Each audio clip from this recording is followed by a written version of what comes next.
এই নীতি নিয়ে যদি পৃথিবীর বুকে জীবন যাপন করো, তাহলে আল্লাহ পাক রব্বুল আলামিন তোমাদের প্রতি সন্তুষ্ট থাকবে। তাহলে প্রথম কর্ম কি?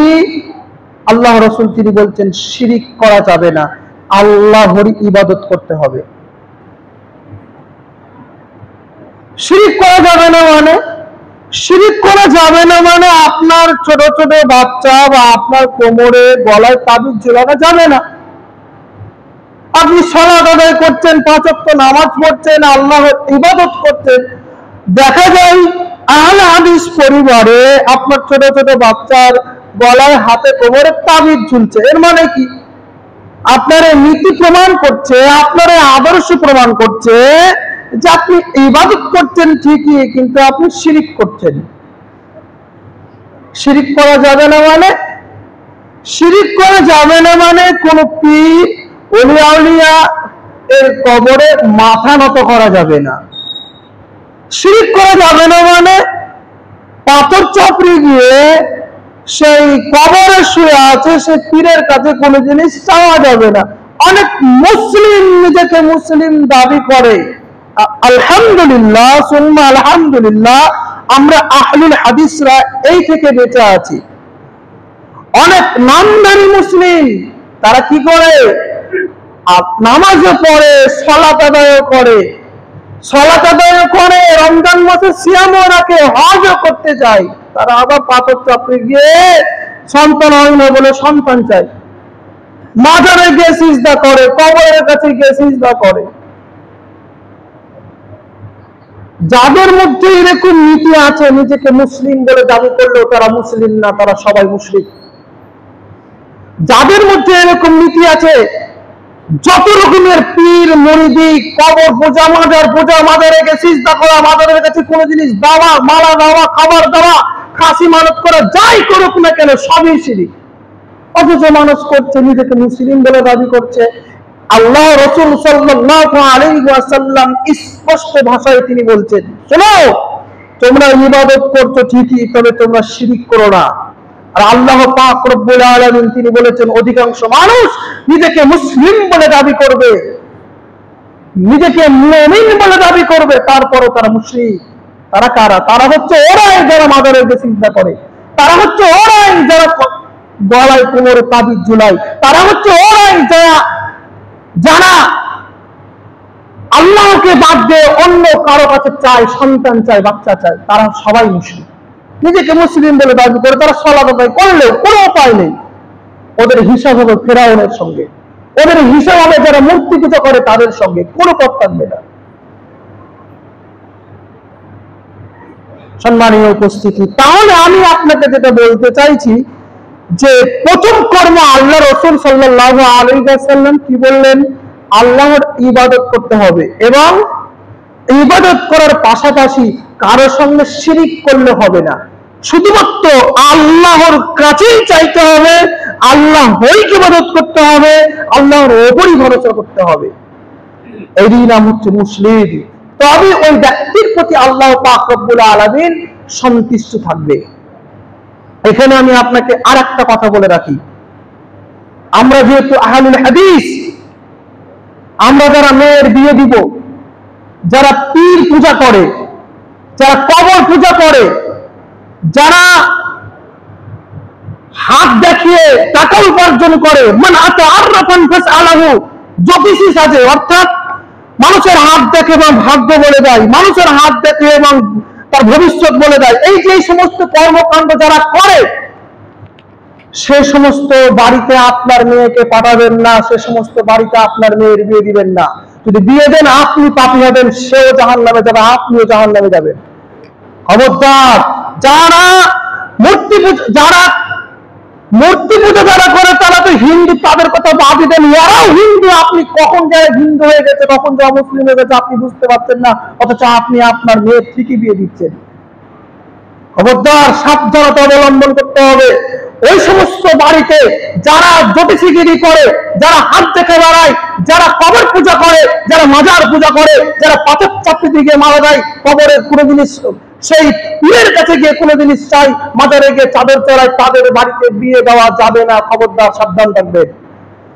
মেয়ের বিয়ে দেওয়ার আগে আপনি ভাববেন যে এরা এরা এরা কবর পূজা করে না তো, এরা পীর মুরিদি করে না তো, সব সময়ের জন্য চেষ্টা করবেন। সম্মানীয় উপস্থিতি, যেটা আমি বলতে চাইছি, আমাদেরকে রাসূল সাল্লাল্লাহু আলাইহি ওয়াসাল্লাম ও মহান আল্লাহ পাক রব্বুল আলামিনের সন্তুষ্টি চিত্তে এই পৃথিবীর বুকে জীবন যাপন করতে হবে। তাহলে আমরা প্রথম কর্ম আল্লাহ পাক রব্বুল আলামিন যেই কাজে সন্তুষ্ট থাকে সেই কাজ কি? আল্লাহর ইবাদত করব এবং আল্লাহ পাক রব্বুল আলামিনের সঙ্গে অন্য কারো শিরিক করব না। আল্লাহ পাক রব্বুল আলামিনকে বাদ দিয়ে অন্য কারো প্রতি ভরসা করব না। জীবনে যত সমস্যা, যত বিপদ, সব সময়ের জন্য আল্লাহ পাক রব্বুল আলামিনের প্রতি ভরসা রাখবো ইনশাআল্লাহ। তাহলে আল্লাহ পাক রব্বুল আলামিন আমাদের প্রতি সন্তুষ্ট থাকবে। ইন্নাল হামদুলিল্লাহি ওয়াহদা والصلاة والسلام على رسوله الكريم أما بعد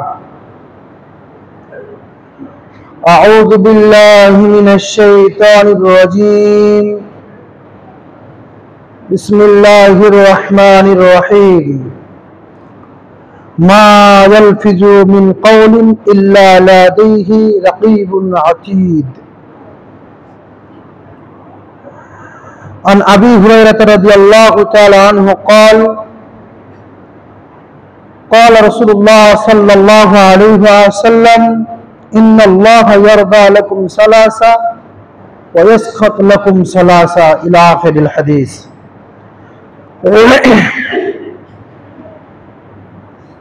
সমস্ত প্রশংসা সে মহান আল্লাহ পাক রব্বুল আলামিনের নিমিত্তে, যে মহান আল্লাহ পাক রব্বুল আলামিনের অশেষ রহমতে, অশেষ দয়াতে আজকে আমরা পবিত্র জুমার দিনে একত্রিত হতে পেরেছি। সে মহান আল্লাহ পাক রব্বুল আলামিনের লাখো কোটি শুকরিয়া, আলহামদুলিল্লাহ। শান্তি অবতীর্ণ হোক নবী মুহাম্মদ রাসূলুল্লাহ সাল্লাল্লাহু আলাইহি ওয়াসাল্লাম এর উপর। আল্লাহুম্মা সাল্লি আলাইহি আল্লাহুম্মা বারিক আলাইহি। সম্মানীয় মসজিদের মুসল্লিগণ, পর্দার আড়ালে মা ও বোনেরা, আজকে আমি আপনাদের সামনে কুরআনুল কারীম থেকে একটি আয়াত ও হাদিস থেকে একটি হাদিস পাঠ করেছি। উক্ত আয়াত ও হাদিসকে সামনে রেখে আজকের সংক্ষিপ্ত জুমার খুতবার বিষয়ের নাম যে তিন ব্যক্তির প্রতি আল্লাহ সন্তুষ্ট থাকেন এবং তিন ব্যক্তির প্রতি আল্লাহ অসন্তুষ্ট থাকেন। কে সেই তিন ব্যক্তি যার প্রতি আল্লাহ অসন্তুষ্ট থাকেন এবং কে ওই তিন ব্যক্তি যাদের প্রতি আল্লাহ পাক রব্বুল আলামিন অসন্তুষ্টি থাকেন? এ সম্পর্কে গুরুত্বপূর্ণ তথ্যবহুল বিবরণের চেষ্টা করব ইনশাআল্লাহুল আজিজ।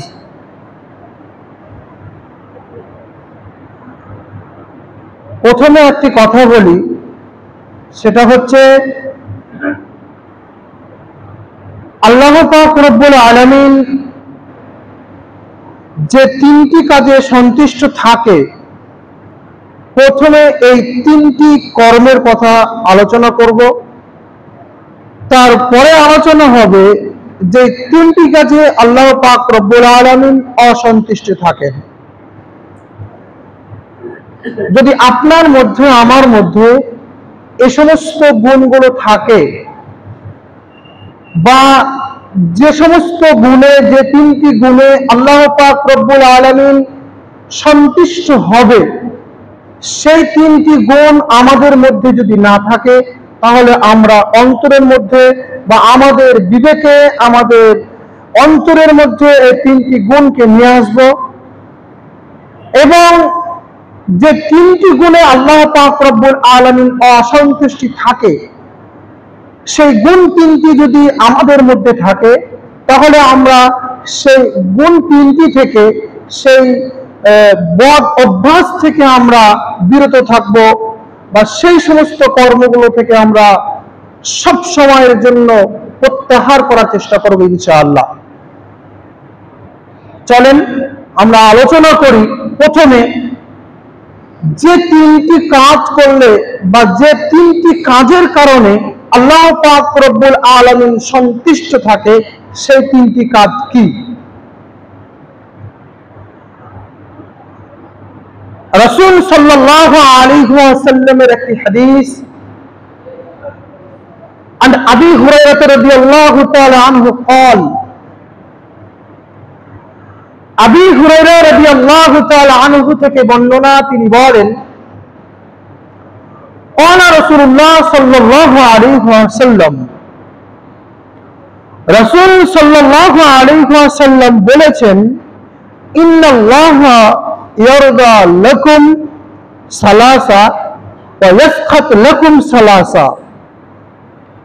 হে আদমের ছেলে মেয়ে, তোমরা শোনো, হে মুসলিম জাতি তোমরা শোনো, ইন্নাল্লাহা ইয়ারদা লাকুম সালাসা, নিশ্চিত অবধারিত আল্লাহ পাক রব্বুল আলামিন তিনটি কাজে সন্তুষ্ট থাকেন, ওয়া ইয়াসখাত লাকুম সালাসা, এবং তিনটি কাজে অসন্তুষ্ট থাকেন।